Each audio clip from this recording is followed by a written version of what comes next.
Hello everyone, I am सलोनी। आज हम पढ़ेंगे सिंपल हार्मोनिक मोशंस के बारे में। सिंपल हार्मोनिक मोशंस के बारे में पढ़ेंगे। Simple harmonic equations. Firstly simple harmonic motion की इक्वेशन क्या होती है?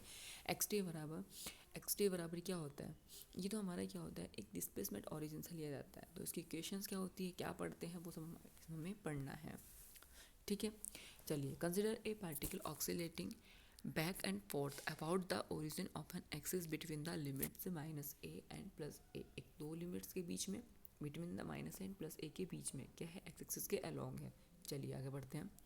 And motion is said to simple harmonic. यही जो होगा, ये जो इसका ऑक्सीलेट ही क्या कहलाएगा, सिंपल हार्मोनिक मोशन कहलाएगा। ध्यान रखना है, एक पार्टिकल है जो ऑक्सीलेट कर रहा है back and forth about the मतलब origin of an axis, X axis between the limits A and B के बीच, किसके, ए एंड बी के बीच। तो यही हमारा क्या कहलाएगा, oscillating motion is said to simple harmonic motion के लिए कहलाएगा। चलिए आगे बढ़ते हैं। Displacement of the particles from the origin varies with the time as. ठीक है, तो एक्स टी बराबर क्या होगा, A cos omega T plus five.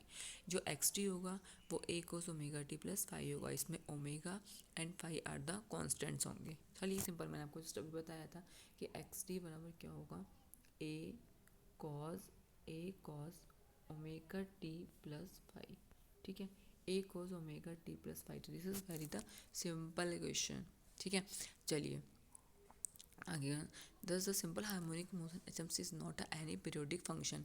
देखो, जो सिंपल हार्मोनिक मोशन होता है उसमें कोई भी पीरियोडिक फंक्शन नहीं होता है। ठीक है, कैसे उसमें था ना, उसमें ये था, इसमें ई की पावर समथिंग था, लेकिन वहाँ हम लोग जिसको नहीं, मतलब ये यहाँ ऐसा चीज़ें नहीं होती हैं। ठीक है, any periodic function but one in the beach displacement is a sinusoidal function of the time. ठीक है, लेकिन क्या है, ये पीरियोडिक फंक्शन तो नहीं होते हैं, लेकिन कौन ये जो डिस्प्लेसमेंट होते हैं, एक डिस्प्लेसमेंट क्योंकि sinusoidal function of time, time के फंक्शन साइनसोइडल है। ठीक है, तो इसमें फिगर में दिखा, इसमें सॉल्स 14.4 में आपको दिखाऊंगी। So the position of particle executing as a discrete value of the time.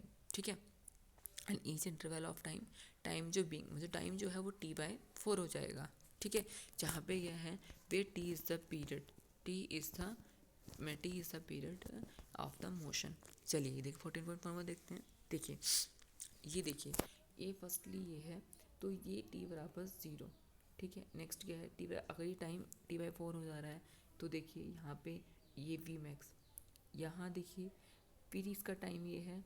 ठीक, टी बराबर टी है तो इसका टाइम क्या है, मतलब क्या है, देखो जो हमारे सेकंड पोजीशन के लिए क्या है, टाइम जो है टी बाई फोर हो जाता है, तो टी बाई फोर ऐसे ऐड करते चले जाते हैं। ठीक है, इसका मतलब क्या है, जो पार्टिकल्स की यानी कि जो location of particles in atoms में एटर क्या होगा, एक डिस्क्रीट। ठीक है, डिस्क्रीट क्या होगी, वैल्यूज होगी, zero pi by T pi by four, T pi by two, sorry, and next हो जाएगा हमारा थ्री टी अपॉन फोर। तो इस तरह से क्या है वो वैल्यू, ये टी की वैल्यू क्या होती है, हमेशा फिक्स्ड होती है। ध्यान रखना, टी की वैल्यू हमेशा फिक्स्ड होती है। इसमें no matter what location you choose as a initially location. So speed is maximum for zero displacement at the x बराबर ज़ीरो के लिए, एट द एक्स एक्स बराबर ज़ीरो के लिए होगा, तो इसमें एक्सट्रीम लिए मोशन होंगे। चलिए आगे बढ़ते हैं, चलिए plot the graph of the versus t and which gives the values of displacement at the continuous function of the time. The quantities a and omega phi and characteristics given.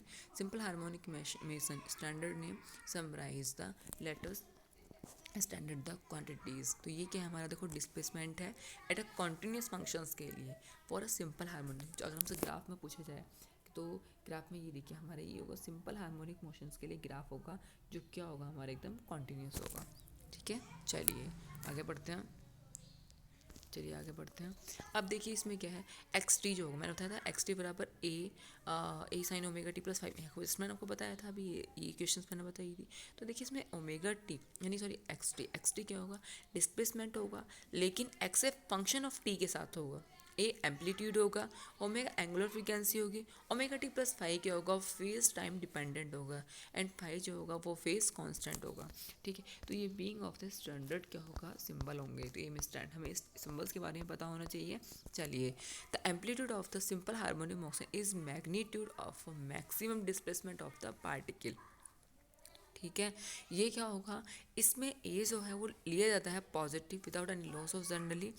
इसमें जो cosine होंगे, cosine functions होंगे, वो time के साथ, देखो जो cosine function यानी कि जो हमारा कॉस होता है वो -1 से -1 से 1 के बीच में लाई करता है ना, -1 से 1 के बीच में लाई करता है। तो इसमें क्या होगा, जो बिटवीन एक्सट्रीमलीज होंगी -a, -a मतलब यही है यहाँ पर, ठीक है।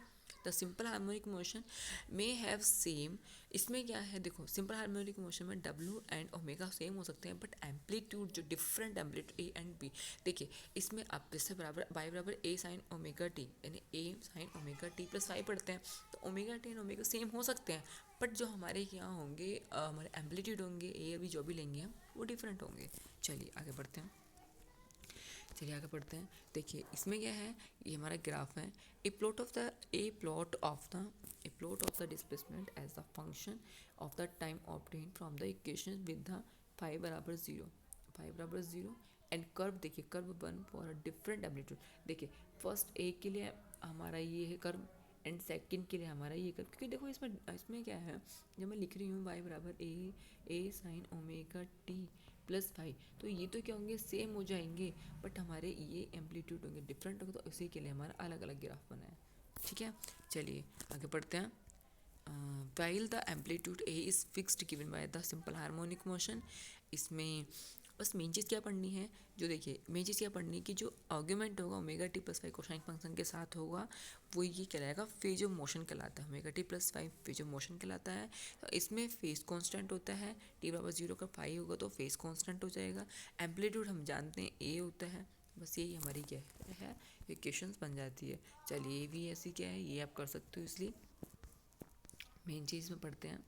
मेन क्या है देखो, सब फाइनली जो quantities omega can be seen in the related to periods of the function motion T taking the 5 बराबर 0, एक्स बराबर ए कोस ओमेगा टी, क्योंकि 5 बराबर 0 लिया है, ठीक है। नेक्स्ट अगर हम time periods motion has a time period T into T small T is equal to the X small T plus capital T, that is A cos omega T and A cos omega T plus capital T, क्यों इस 5 की जगह capital T लेंगे। तो देखो अब जब इन दोनों का अगर हम कंपैरिजन करते हैं, ये ओमेगा टी, ठीक, इसको हम कंपैरिजन करते हैं ओमेगा टी प्लस 2 पाई, यानी कि 5 की जगह हम 2 पाई ले लेते हैं।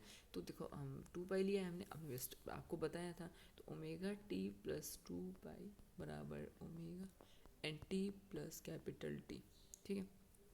जब हम उसको कंप्लीट सॉल्व करेंगे, ओमेगा बराबर 2 पाई अपॉन टी, और 2 पाई अपॉन टी क्या कहलाता है, ये एंगुलर फ्रीक्वेंसी कहलाती है। ओमेगा बराबर 2 pi upon T is the angular frequency of the simple harmonic motion. इस एसआई यूनिट जो होती है वो रेडियन पर सेकंड होती है, और इसमें जो फ्रीक्वेंसी ऑफ ऑक्सीलेशन होती है सिंपली 1 अपॉन टी होता है। ओमेगा इज 2 पाई इस time the frequency of oscillation होते हैं। तो ये कोई चीज़ पढ़ने वाली चीज़ नहीं है, आप लोग पढ़ सकते हो।